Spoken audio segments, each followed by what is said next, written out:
Superhero cinema in 2019 is a many-headed beast. You've got your family popcorn flicks, your big crossover tentpoles, your manga adaptations, your horror, and maybe even a couple moody character studies for good measure.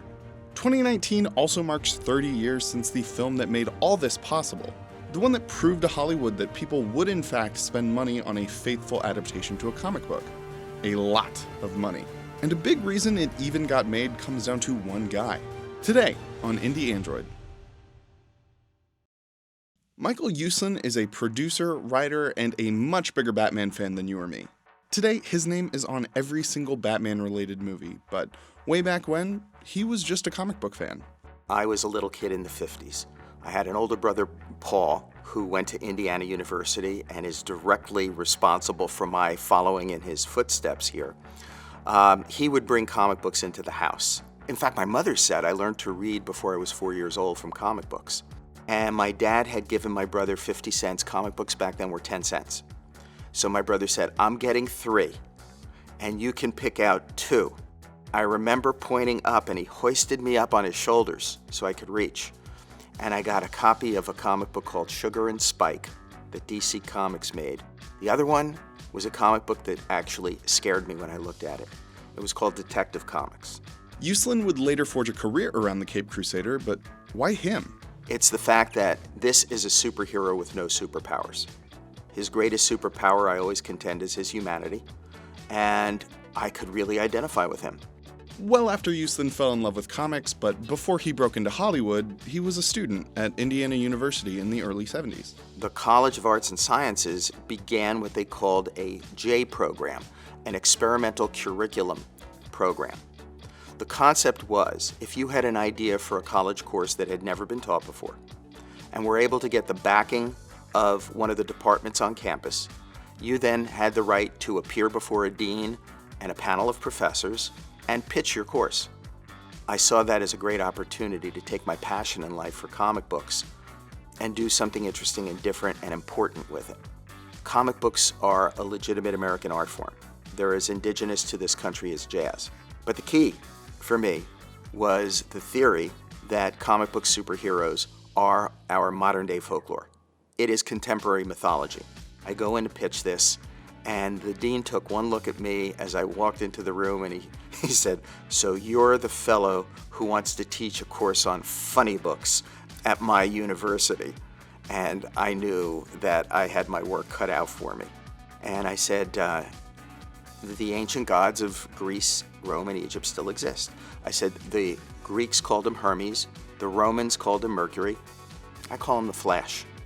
The Greeks called him Poseidon, the Romans called him Neptune. I call him Aquaman. He let me speak for about 2 or 3 minutes, and then he cut me off. He said, Mr. Uslan, come on. I read comic books when I was a kid. I read every issue of Superman I could get my hands on. But all comic books are cheap entertainment for little children. Nothing more, nothing less. And I reject your theory. I said, Dean, may I ask you 2 questions? Are you familiar with the story of Moses? Yeah, why? I said, very briefly, could you please just quickly summarize for me the story of Moses? And he sat back in his chair and he looked at me and goes, well, I don't know what game you're playing here, Mr. Uslan, but I'll play this with you. The Hebrew people were being persecuted. Their firstborn were being slain. A Hebrew couple placed their infant son in a little wicker basket and sent him down the river Nile. There he's discovered by an Egyptian family who raised him as their own son. When he grew up and learned of his true heritage, he became a great hero to his people. I said, stop, thank you. Thank you very much. I said, Dean, you said before when you were a kid you read Superman. By any chance, do you remember the origin story of Superman? He said, of course, the planet Krypton was about to blow up. A scientist and his wife placed their infant son in a little rocket ship and sent him to Earth. There he's discovered by the Kents, who raise him as their own son. When he grows up and then he stops, stares at me for exactly an eternity and says, your course is accredited. And I am suddenly the world's first college professor of comic books. Even then, Michael knew that just having the class wouldn't be enough. He'd have to promote it. So he got on the phone and called United Press International in Indianapolis, which then was like the AP is today. This poor guy got on the phone. And I started screaming at him. I said, "What's wrong with you? You're supposed to be the watchdogs of our society. How could you let this happen? This is outrageous." He goes, "Calm down." He goes, "What are you talking about?" I said, "What am I talking about? Are you kidding me? I just heard there's a course on comic books being taught at Indiana University. Are you telling me as a taxpayer in this state, they are using my money to teach our children comic books?" I said, "This has got to be some sort of communist plot to subvert the youth of America," and I slammed down the phone. In no time, the news was everywhere. I had the NBC Nightly News come in one night.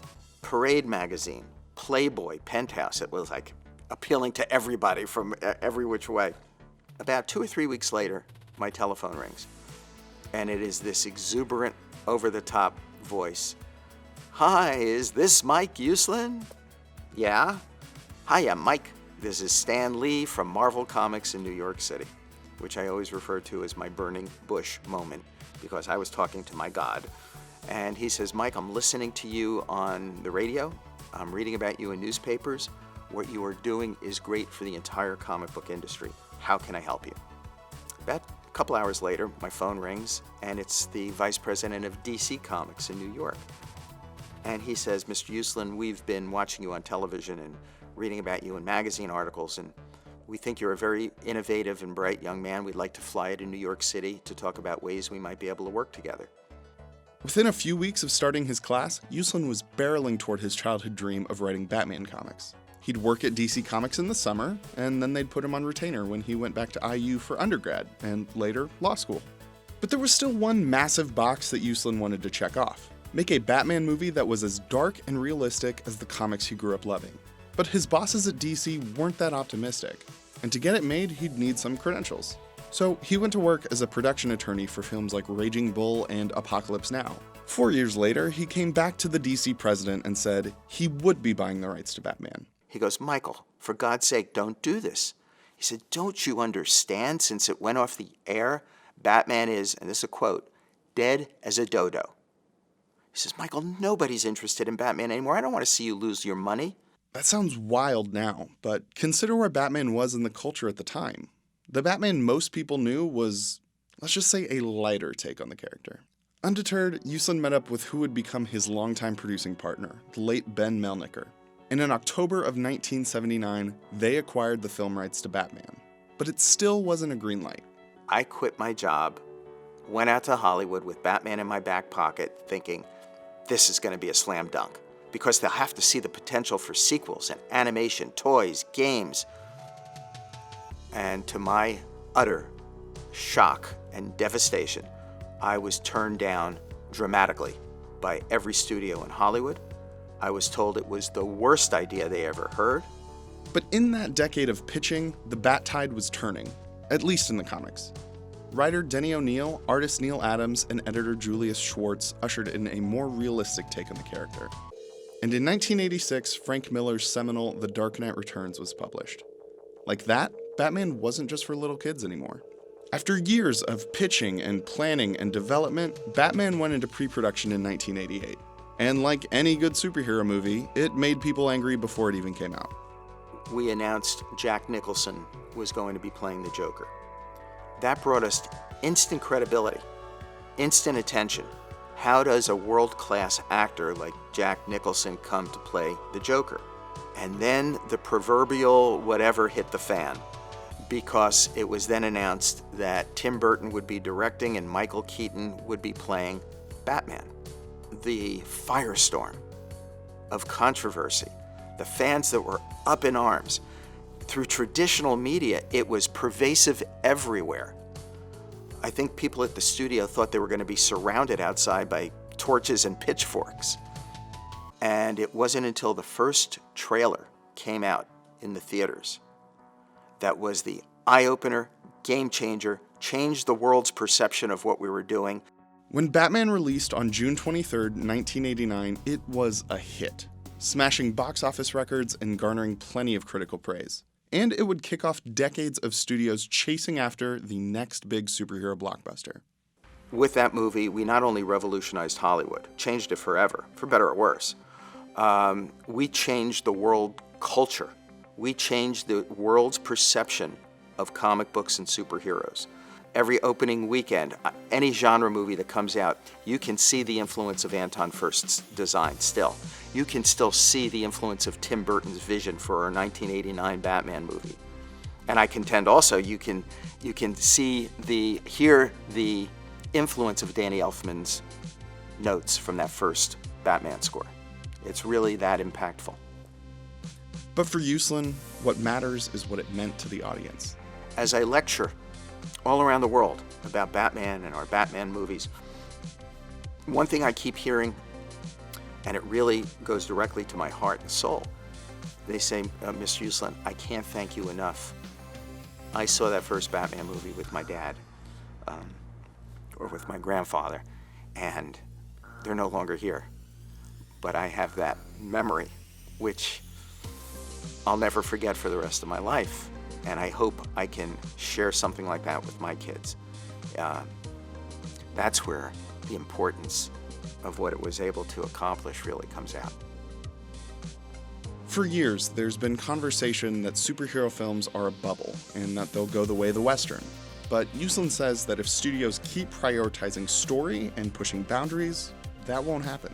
It comes back to my original premise. This is our modern-day mythology. These are the stories we need to hear. These are the stories that inspire us, the characters that give us hope. And every culture needs that.